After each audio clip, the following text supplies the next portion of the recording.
How the north wind doth blow.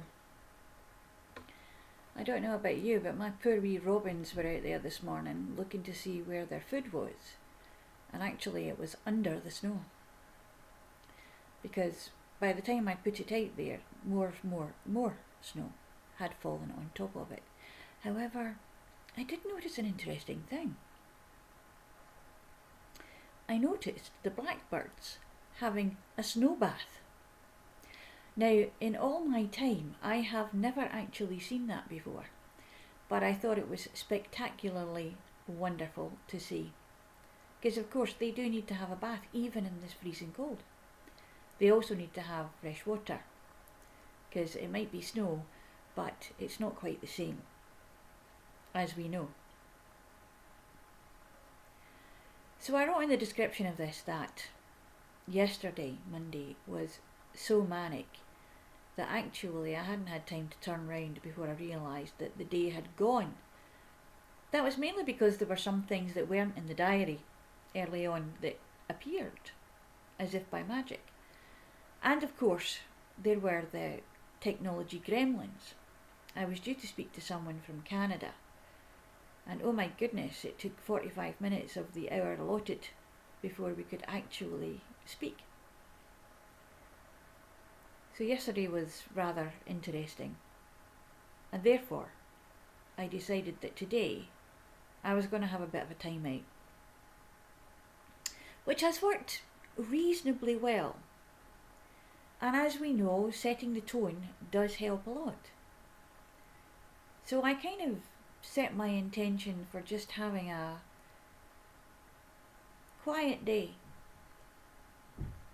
which was reasonable enough. I've had a couple of clients, I've done a couple of bits and pieces here and there, but you know what happens when I'm having a quiet day, and I don't know if this happens to you too. I end up filling it with stuff that really is a thief of time. I'm supposed to be going on and doing this, definitely, that's all scheduled in, or factored in, since I'm an ish type person. I think it was all that time in Glastonbury that basically taught me we'll be there at ish, 1-ish, 10-ish, 2-ish. However, these days the ish has to be taken and set to the side a little bit. Though I can still actually be in the ish moment quite happily. It takes some of the stress away from things when people understand that I know it's going to happen, and just because I'm not there definitely at the hour allotted, I will be there or thereabouts. More or less, it's usually about me having technological difficulties. As we know, me and technology are interesting anyway. There was a time I walked into then Safeways and all the lights went off and the tills went down, and they came back on again when I walked out. It's an interesting talent to have, especially when you want to go shopping. But we're talking about time out, and time out is something that, you want to sit back and relax, and you want to say, do you know what? For X amount of time, 10 minutes-ish, give yourself 5 minutes of leeway either way, and say, I'm going to read a book, read a blog that has nothing whatsoever to do with work things or school things or anything that I have to be fully paying attention, switched on and ready and geared up to go for. And instead of just scrolling up on your phone or scrolling on your mouse on your laptop or your desktop, whichever device you're using, actually sit and read something. And for me, that would be an actual book. One of the girls I was talking to lately said, what have you got against iPads and screens? I said, well, because I look at them as being work. When I read something on a screen, it's work, because when I was working in the vets particularly, anything that was on a screen was I was working. So when I'm reading, Kindle doesn't really do it for me. I have loads of stuff on Kindle because at a pinch I will read, but I'm always thinking that it's work. So let's set the tone of taking some time out, 10 to 15 minutes. It's not that long, and you can actually have a power nap should your intention of going to sleep the night before not be quite what it was or could have been. Now again, we've been given an extra level of slow down. Well, we have in Glasgow anyway, because we've got snow. Beautiful, pristine white, settling on everything, turning everything into just moulded, flowing, peaceful things. Bloody cold, but you have to look at it and you get that crunch when you put your foot in it and your foot slips down, and you can almost go right back to when you were a child and you were building snowmen. And I might even go there. If it's still there tomorrow, I might go out in the garden and do that. I don't know. Depends on how I feel. It's a wonderful thing this time of year, and I was thinking to myself, if I went away from this country, I would probably miss this. But then going away from this country doesn't mean to say that I never come back. However, when your knees start to ache when it's getting a little bit damp in the air, you kind of want to go somewhere warm. As we know at the moment, things like that idea have been slightly curtailed. But just not to worry about it, it will come back. Our ways of being will change, and we'll get there.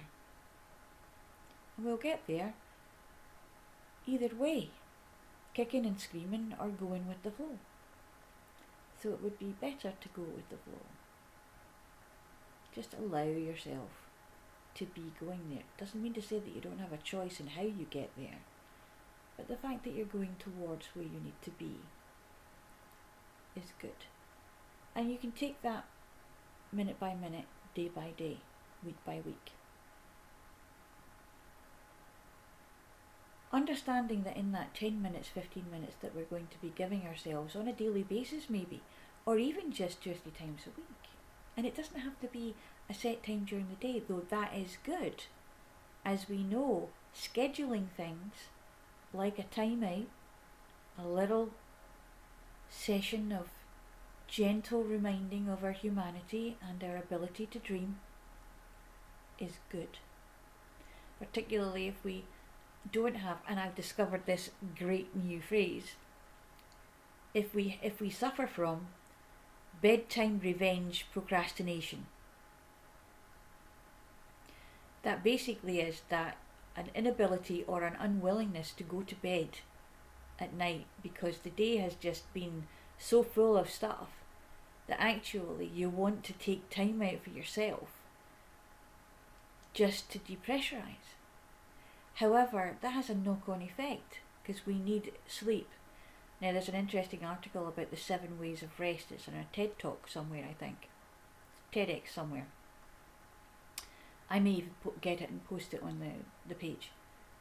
It's very important that we have all 7 types of rest at some point, but one type every day, and that is our sleep. Lack of sleep and sleep deprivation has been linked to the onset of dementia and Alzheimer's.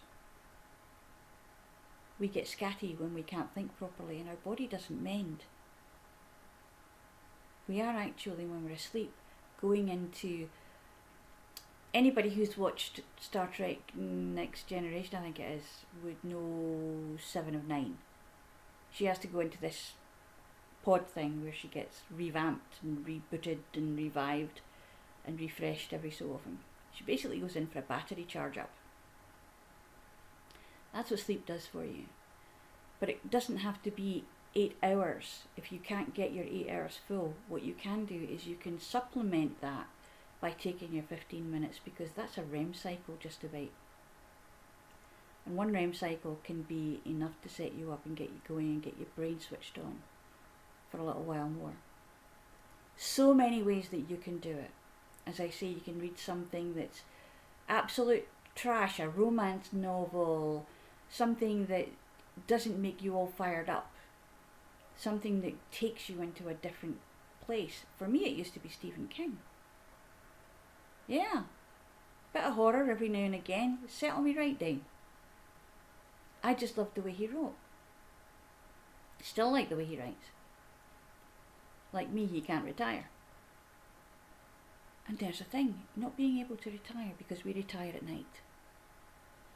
So let's just not retire, but actually just retreat slightly. And we know that it's good to have a retreat every now and again.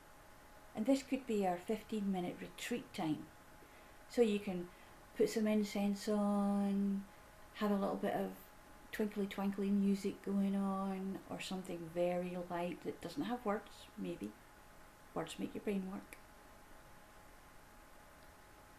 And just decompress. Now, as far as the Stressless Glasgow page is concerned, which this is on to, we have ways of doing that we can help you with if you want to actually discover it a little bit more. On the Journeys with Bear and Wolf page, Shamanism Scotland, there are also shamanic ways that we can do it. There are shamanic ways that we can actually help you to unwind different things, go deeper, go farther. And isn't that an interesting notion? How far can you go to decompress? How far can it take you? Where does the act of decompression leave you? Hopefully in a very much calmer and more effective space. The reason that I'm cross-posting it on the Shaman's Hut page is because I would like people who are on there to understand that we also have lots of different things that we can help you with, and they are for sale. We are going to be putting up some online courses, the links to that. There will be journey sessions, centering heart sessions, and lots more besides. These will all be on Eventbrite, and I will make events on the Facebook page. So take time out for yourself. Reboot, revive, refresh, and come back into things raring to go. If you're a sleepy time bear like me, oh, this is the time of the big snooze, is it not? You just want to curl up and just snore your head off. That's okay. But did you know that bears actually don't sleep all the time? They have a semi-state of wakefulness where they will get up and move around, maybe come out and have a look and say, oh no, not quite yet. A little bit like the Caliach, who obviously came out of her cave on the first, had a look round and said, yeah, I'll go out for some firewood and I'll just go and stock up, and then I'll go into my wee cave and I'll let the snow come, because winter's going to be a little bit harder and a little bit longer this year. Spring is delayed. Not cancelled, just slightly delayed. But the plants are resting too. The seeds are all sitting there, having their own decompression moment. And very soon, they'll start to wake up. Just as we will.